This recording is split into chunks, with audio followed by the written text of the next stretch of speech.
Hi everyone. I want to talk about the Julian Assange situation again, because as we know, Julian Assange has recently been sentenced to 50 weeks in what tantamounts to be a supermax prison for escaping a charge of what I can only really call consensual sex without a condom.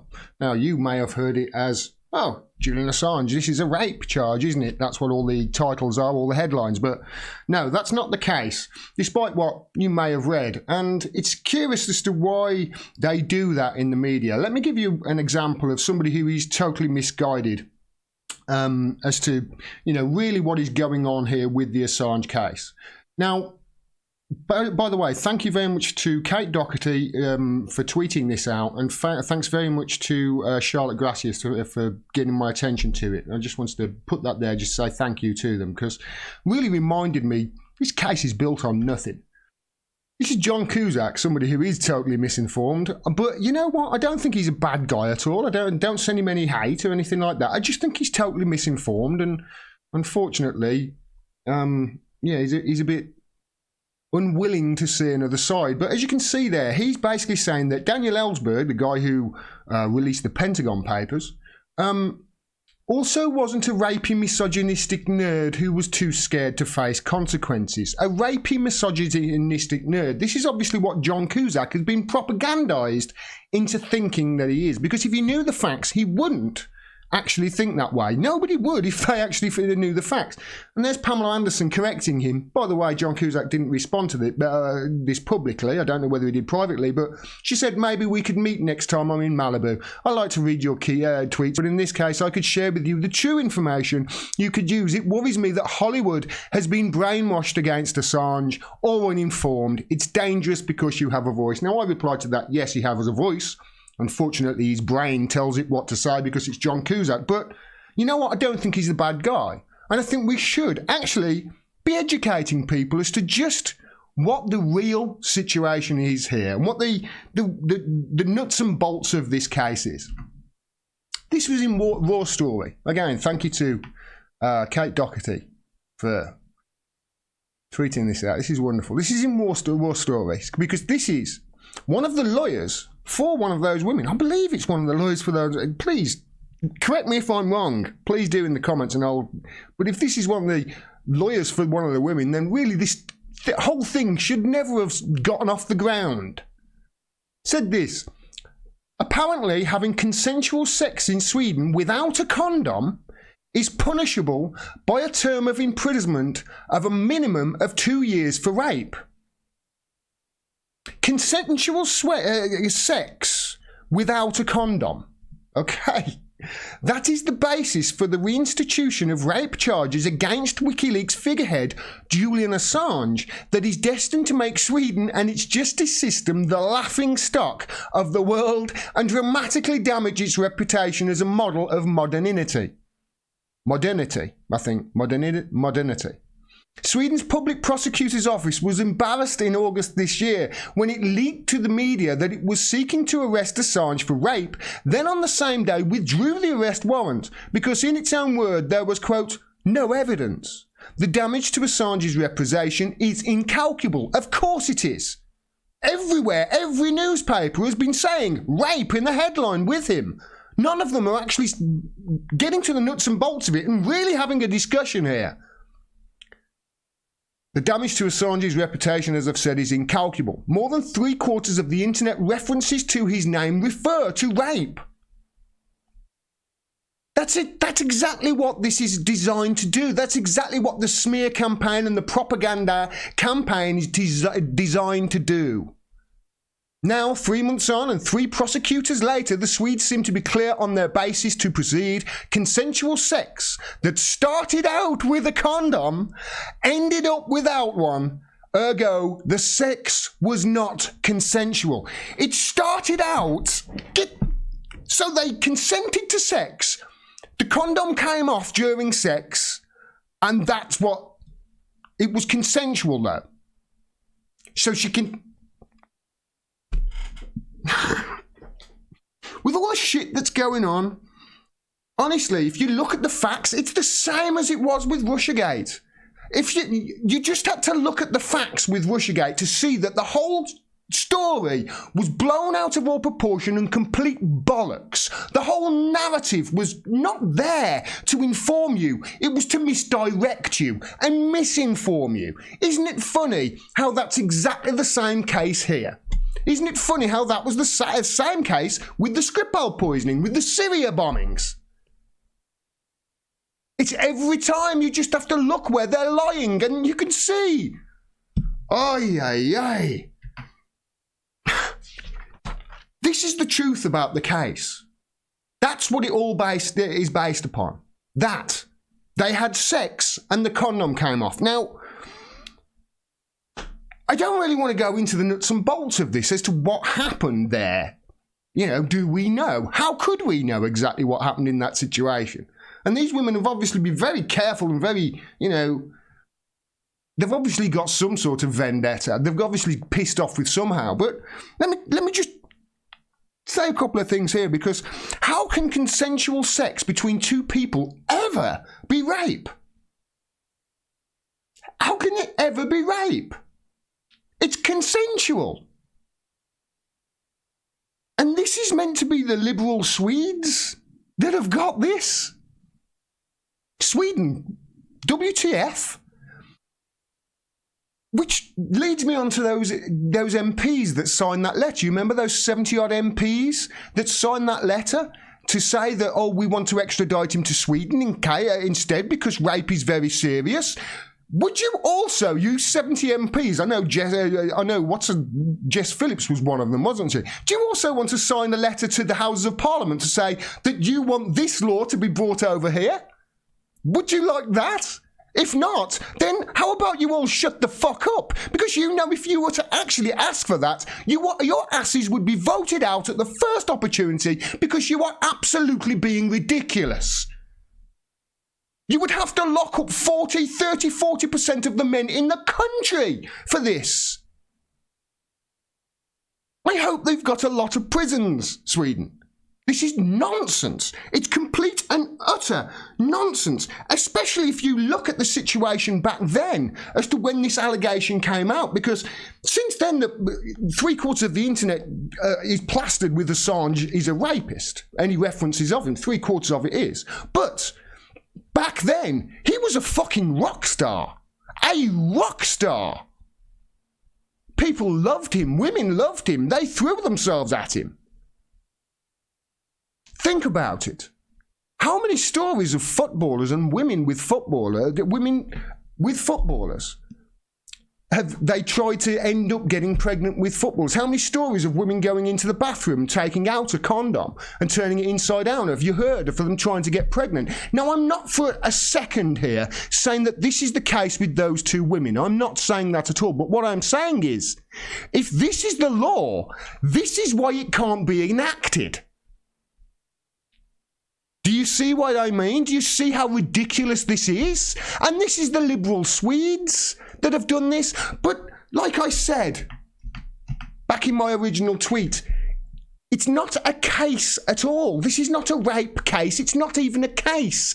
It's just a way to extradite him to the United States. It always was. Yet again, Julian Assange has been proven right. This is why the media never frame it this way. This is why they never frame it this way. They never frame it as consensual sex without a condom, which is what the charge is. They never frame it that way because people will just go, what the fuck? Are you kidding me? That's it? Jog on, pal. You're being ridiculous. But they don't do that. They just say Assange rape case. Here are some other things that you need to know about this case. This was All these were quoted out by Somerset Bean. Thank you very much for that. He's an awesome Assange supporter. Go follow him on Twitter. Yeah, he's a great artist as well. The initial Swedish preliminary investigation in 2010 was dropped after the chief prosecutor of Stockholm concluded, regarding the consensual sexual encounters with the two women, that the evidence did not disclose any evidence of rape and that no crime at all had been committed. That was in 2010. Assange stayed in Sweden for 5 weeks and only left Sweden after the prosecutor told him he was free to do so, as he was not wanted for questioning.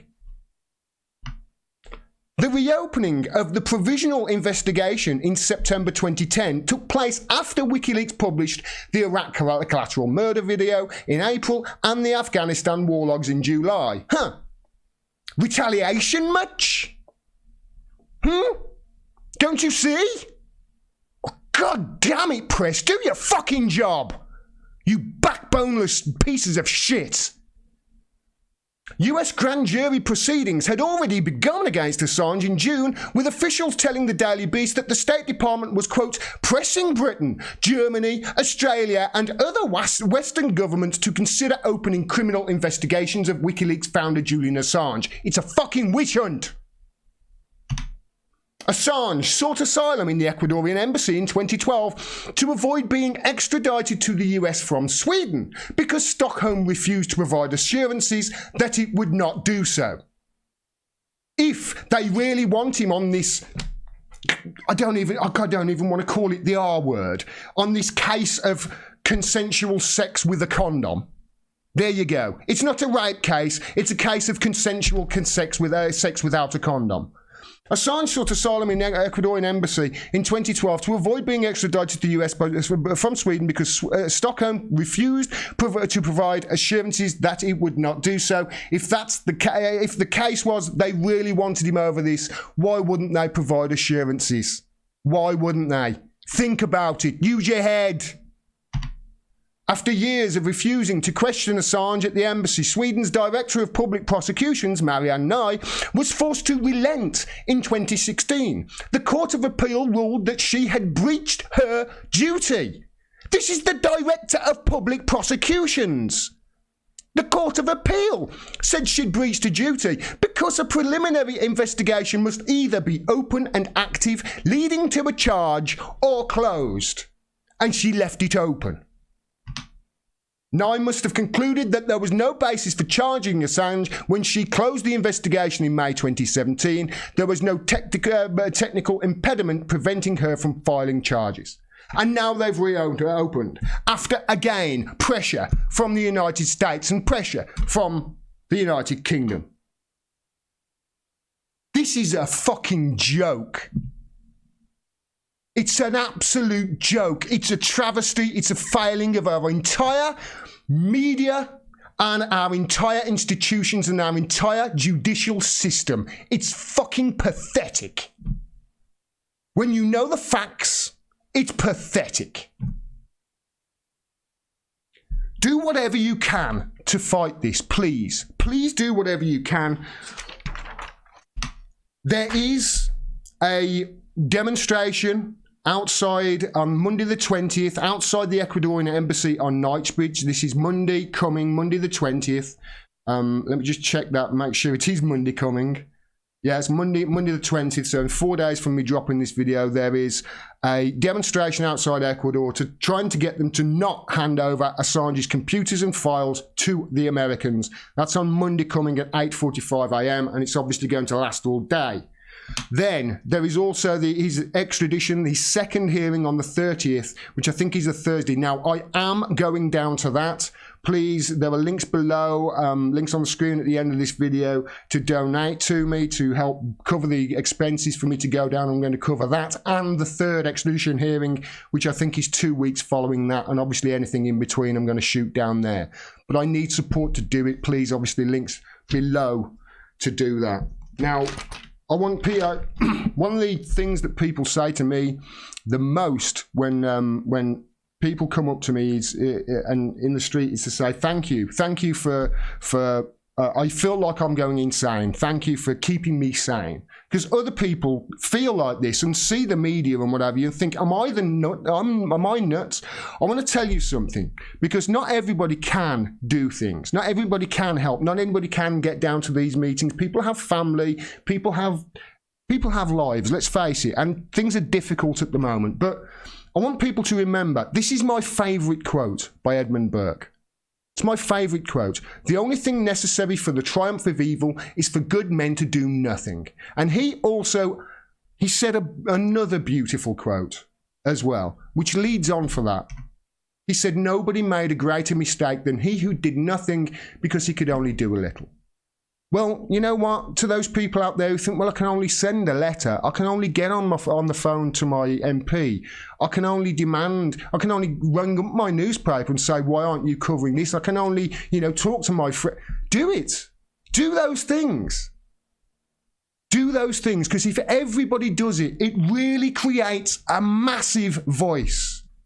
Please, help Julian Assange, help him with this and help people understand exactly why he is in this situation.